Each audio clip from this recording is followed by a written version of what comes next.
All right, they have some amazing stories and things to share with us, so I'm gonna just go ahead and skip their bios because they're gonna work it into their stories. But please welcome Bill and Mary Sue of Wekiva Island. Welcome, we are so glad you're here and for all that you have brought to Seminole County. So first, to just get us started, just briefly introduce yourselves because I skipped your bios because you guys want to share certain things. So, Mary Sue, you got to start. He's gonna steal the show. Born and raised here in Florida, born in Port Charlotte and made our way to Orlando in 1967 and really haven't moved much out of a 10-mile radius ever since, so. Why leave? It's born in upstate, wait, say that again? I said, I love it here. Oh yeah. So born in upstate New York, went to school at Penn State, moved to Florida in '81. I've been here, built an incredible career with a wonderful engineering firm.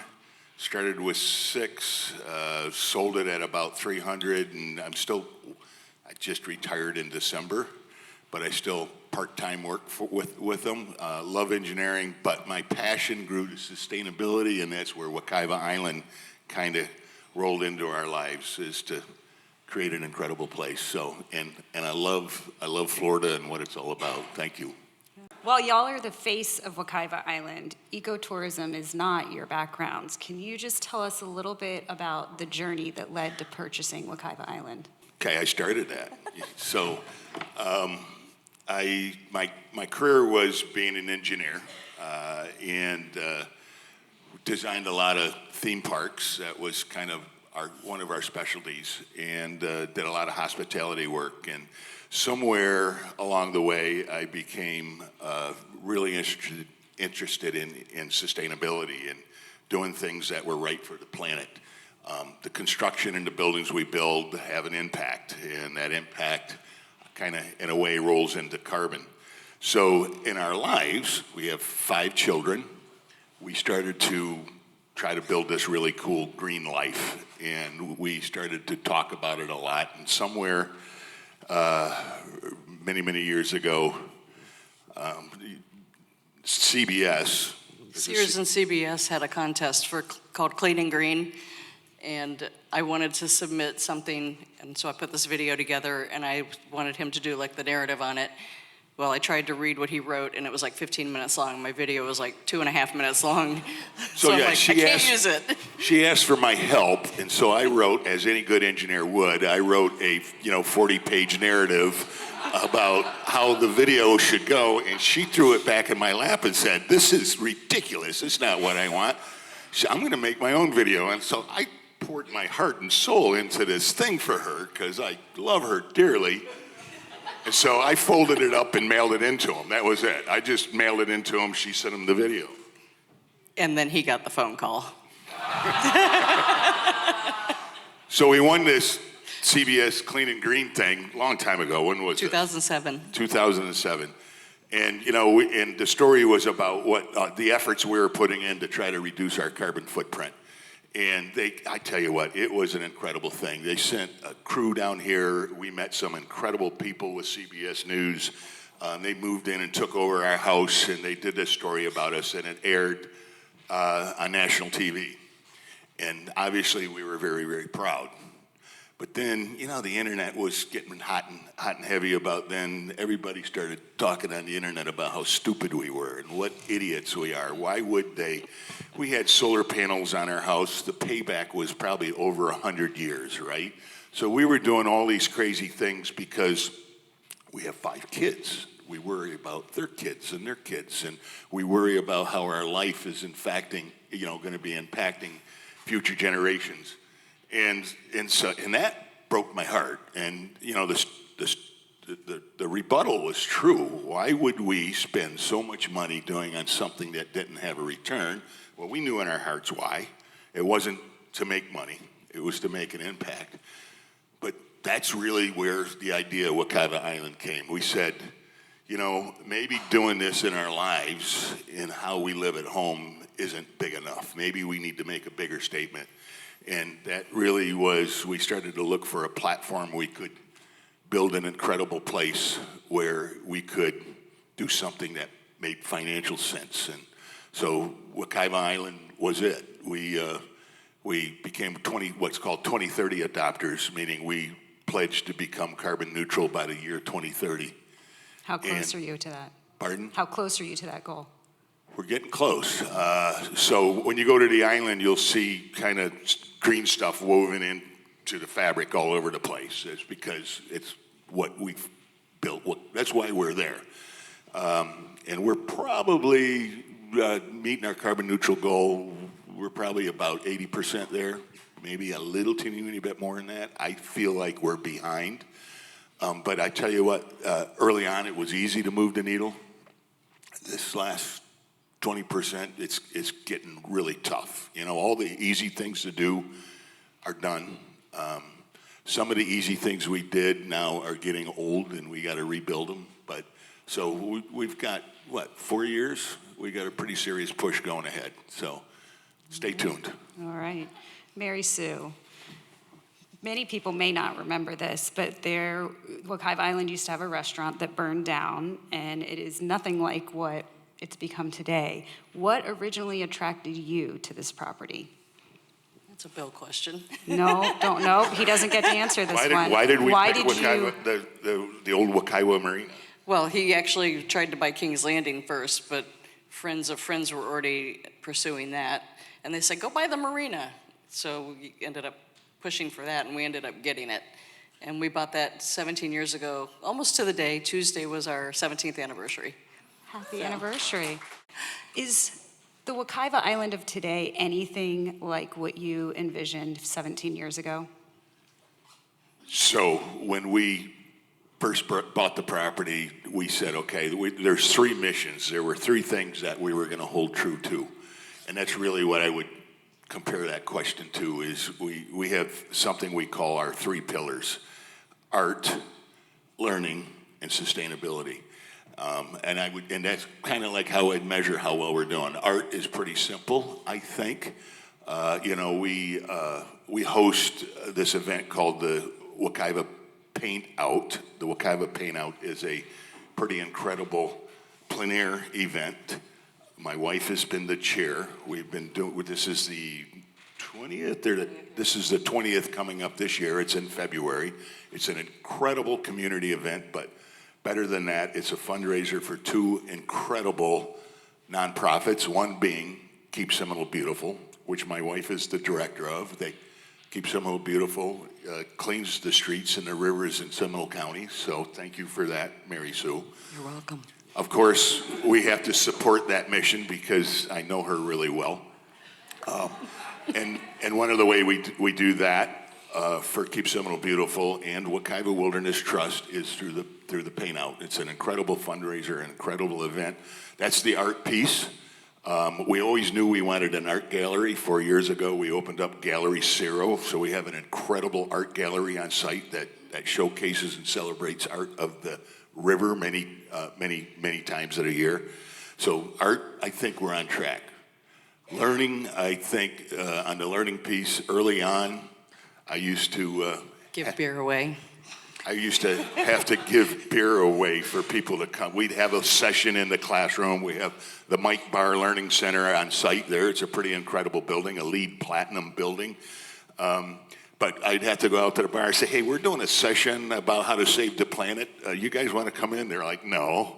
I'm like, I'll give away free beer. They're like, oh, we'll come. So I'd fill the room up with free beer. And that got my wife so upset. She's like, you can't give away free beer. I'm like, look, the room is full, honey. I can give away. They're all listening to me. So, that didn't probably go well because I don't know if anybody heard me. So today, we changed our learning program. We still have the classroom. We have incredible illustratives that people can learn on themselves, and we call it now subliminal learning. And that is people come down to the Wekiva Island for fun, but we want to some way slyly teach them something about the planet, and I think we do that fairly well. So that changed. And the last piece is sustainability, and we're 80% of the way there. I think we're on track, but we got a lot of work to do. So is it what we thought it would be? Absolutely. Is the physical plant a little bit different than what we thought it would be earlier? No. But it is exactly why we're there. So, and we're on track. Tell us a little bit about how, as business owners, you've overcome these big obstacles. So let me start, and then you pick one of those obstacles. You talk about that, but let me first talk about the neighbors.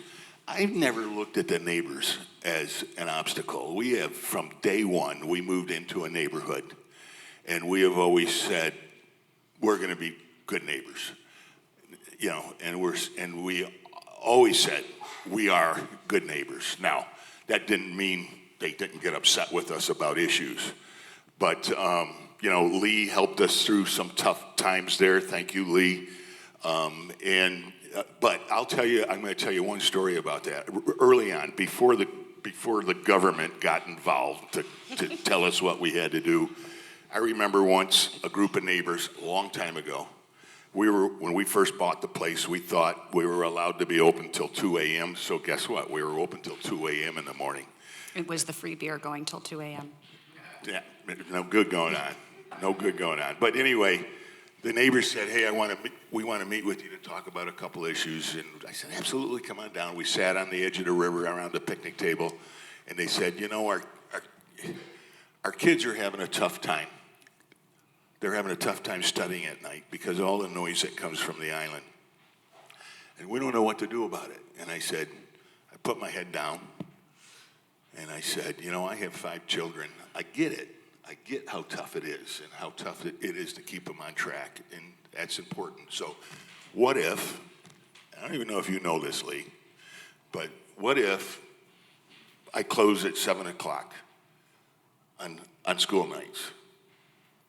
And they looked at me and they were shocked. And I said, what if instead of 2 o'clock, we closed at 11 o'clock on weekends? And they were, at the time, shocked and gracious. But that's how our relationship started. And the God's honest truth is, that was easy to do because our mission wasn't to be a bar, to be open till 2 a.m. We got sidetracked a little bit because it was so fun. But they helped us rein us back in, put us back on track, and that wasn't an obstacle. They actually help us often because we want to be a responsible environmental center. We don't want to be a nuisance to the community. So that's kind of like a story. Obviously, you know, we've had a long, you know, past with trying to make that as best it could possibly be, and I think it is now. I think it's very healthy.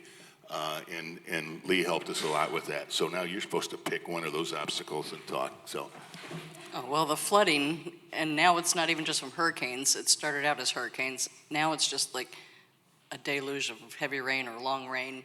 And Carrie can attest to this, that just rain for a few days will come up over our docks. And that'll shut down our cabanas. And then we start having to give refunds or reschedule people. So, and that's from all the building, you know, the well, we think. We don't know why. Years past, it never flooded. It floods now. We know the spring shed is being filled with concrete and pavement. We know all those projects have environmental rules they got to live by. But something has changed. We get a heavy rain now, and we got to give money back to our guests. It kind of stinks. That's a big obstacle. We're working on, you know, how we could do better, but that is kind of way outside of our control. Not everyone can work side by side with their spouse. So, Mary Sue, you get to start. You're killing me. How do you guys make it work? I told her challenge. No, Bill, come on. Her challenge was Don't to make get this Mary hard Sue on to me. talk. So good job. Tell us, because there's always struggles in business, and when you add the relationship side, it makes it even harder. You guys have a passion for Wekiva Island, so how do you make it work as a married couple running this business? Well, he hasn't always been there, like, day to day, and I'm not even on property day to day, like a bunch of our family is. But he likes that I answer the phone starting in COVID because we were getting 400 phone calls a day, and our staff had to keep stopping to answer the phone, and I'm like, just send them to me, I'll answer them. Well, here we are 5 years later, I'm still answering the phones. But he likes that because he hears me on my side answering questions and saying we're not a part of the state park or handling complaints firsthand, and then I put them on speaker and let them give their 2 cents, and then sometimes he'll jump in and take over the conversation. Okay, So. my 2 cents. You, Can you I? get to, can you I? get to do it now. I'm really proud of you. You let her answer the whole question. You did great. So to me, there's 2 parts of that. One is working with my spouse. And I tell you what, if you're going to work with your spouse, hopefully she's more, or he is more than your spouse. She's actually my best friend. We were talking about best friends at the table earlier. She's actually my best friend, and that makes it easy to work with her. Now, it's not always perfect, but she absolutely is an incredible person, and I love her dearly, and I love what she does for us as a business. And the second part of that, I said there's 2 parts. We are a family business, and we celebrate being a family business. My nieces and nephews, my sisters, my wife, my children, they all work there. Our best friends, my godchildren, for some reason I have lots of godchildren. My godchildren work there with my best friends, and it's just, and I'll tell you what, working with family is wonderful. I think family are our best employees, and our really, really good employees that aren't family, we just make them family. And I tell you what, it's an incredible thing. And if you have a family business, I tell you what, I believe the best way to make it work is to have a very, very clear mission.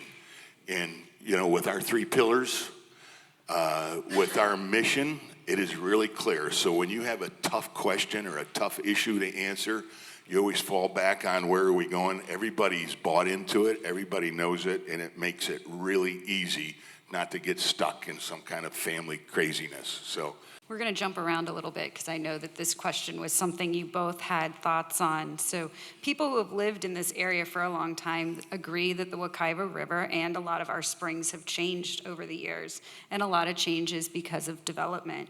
Is there a way to keep Florida's springs pristine? Or what are your thoughts on the movement to make Florida Springs national parks? So first, for you that have been to the island, you probably know. And for you that have not been there, might not know.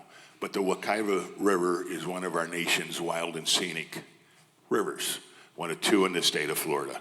Now, the Wild and Scenic program is actually managed by the state park system. It's not by the National Park Service, National Park System. It's not a national park, but it's like the Wekiva specifically managed by the national parks with the state of Florida, with the counties that the river flows through. So there's 3 parts, 3 big important parts that are part of that. So in a way, the Wekiva and the Lakahatchee down in Jupiter, Florida, they're two wild and scenic rivers in the state of Florida. They're part of the national park system in a way.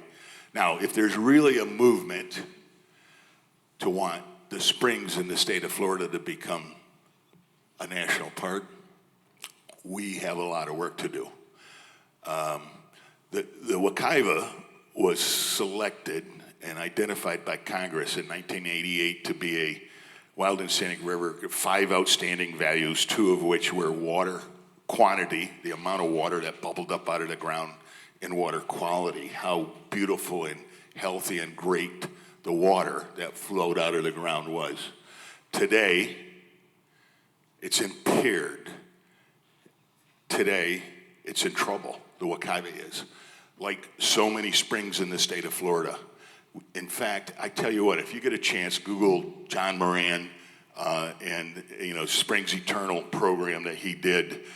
We have lost so many springs in the state of Florida. They have dried up. So many springs in the state of Florida are now, sorry, but cesspools, polluted. It's horrific. And that project explains that in a beautiful visual way. So check it out. But the story is horrific. And, we're overdrawing too much water out of the springs in the Wekiva, for instance. We've been for years now under what has many studies have shown as minimum flows. We're drawing too much water out of the ground for development. Doesn't mean we have to stop development. It means we have to be smart. We have to be efficient with water use. It isn't free. We're taking that water from our children. So we have to be smart, and we have to change how we pull water out of the ground. The water that's in the aquifer, the water under our feet, the water that we drink today is polluted, mostly with phosphates and nitrates. Biggest problem probably nitrates. And we know the problem. I mean, 3 of the biggest causes are fertilizers, and Seminole County created strong fertilizer laws, which is good. We're leading the way, but Seminole County is a very, very small part of the Wekiva. We're just at the tail end. There's this thing called the spring shed that is huge. 3 counties, Lake, Orange, and Seminole, that all affect the water in the ground. Fertilizers is about half of the problem. We've got to stop over-fertilizing, and we need to fertilize responsibly. Septic tanks is a huge part of the problem, old leaky septic tanks that are not maintained. And also some of our public sewage treatment systems, the ribs in Orange County, they are horrific for the springs. I'm sorry, but if there's a movement to become a national park for the springs, it's sad. It can't happen unless we all are gonna make a change. And it's not really up to government, it's up to all of us. Government can help us like Seminole County did with the fertilizer ordinance, but we need to really want the springs to be what they were yesterday, not what they are today. And we have lots of things going on to help, and maybe we could talk more about that later, because I could talk about this one forever. We're going to go ahead and take some questions from the audience, just so we have a few moments. Okay. More of there is a group, Bill, that it's called, I've gone to the meeting, Friends of Wekiva. This is a great organization. Anybody that cares about Wekiva, if you want to get involved, it is outstanding. There's so many things, and it's about education. So that's what the meetings are about. What can you do as a concerned citizen to keep our waters beautiful? Look up, Google right now, Friends of Wekiva, and come to a meeting. Yeah, Friends of Wekiva River is a really, really important part of us saving it. They are an incredible, great friends of ours, very, very good friends of ours. We're founding members of that organization. So please get involved with that. It's a great way to get involved. Thank you very much. You talk about your mission, you talk about your sustainability, you talk about the place, something like that. Talk about the fun you guys have and the events that you have out there. I even missed some of the country concerts and things like that, but you're about to get into the best 3 months, in my opinion, of the year. But no, I'm not even doing a shameless plug for that. I'm talking about Halloween. You guys do a fun Halloween event, and I try to tell everybody about it, but it's just super fun. Go ahead, Mary. So I tell you what, we do,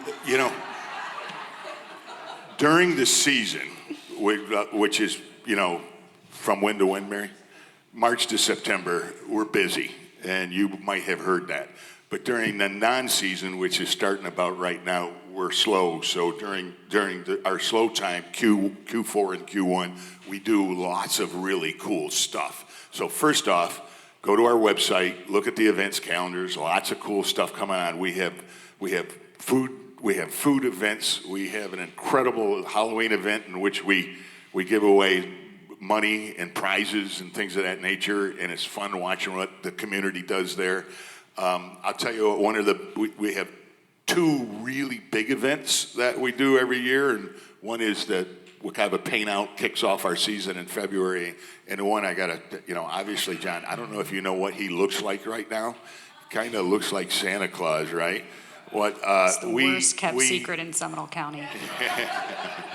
We do an incredible job, I believe. Carrie Vanderhoff, who's sitting up front here, with what we call Wekiva's Wonderful Winter Wonderland. In the month of December, we convert the art gallery into Santa's workshop. We got elves. We have Santa Claus up there. We have breakfast with Santas. We do a lot of really, really cool stuff, something that you wouldn't see anywhere. We have a huge, how big's a Christmas tree now?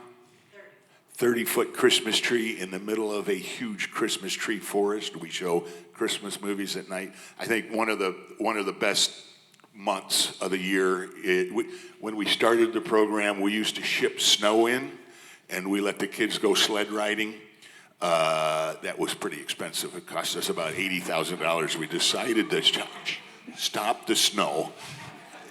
But coming from New York, I'm like, the kids got to slide. They need to have snow, but we don't do that anymore. But check the calendar out. There's a lot of really cool stuff going on right now. I look forward to seeing everyone's I'm Here photos during those events. And we have time for one more question in the back. Good morning. My question is, how or who came up with the idea of marrying art and the environment at the island? And how has that translated to the wonderful things you have done to establish the Paint Out, with it being the premier event it is? This has to be a short answer. So art's always been part of our lives, and when you go down to the island, the canvas for the art is the beautiful Wekiva Basin. So connecting art with environment was pretty darn easy.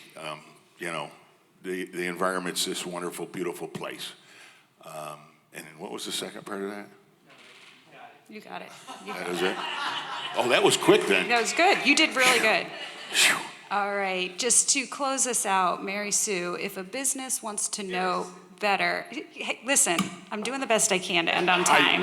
I told her that was her Thank you, job. Commissioner, for your support. If a business wants to do business with the Wekiva Island or have an event there, how do they get in touch with you guys? What's that process? They call the phone number and they get me. And they get you. And then I give them my sister-in-law's phone number because she handles corporate parties. But that's the best way. That's the Perfect. easy button. Perfect. And if there was one thing that people in this room can do to keep our springs successful and beautiful, what would you tell them? One thing. Well, you don't have to be wasteful, and you don't have to be, Nope, mean- not you. like he said, you need to keep your septics maintained so that they're not polluting the ground and getting into our aquifer.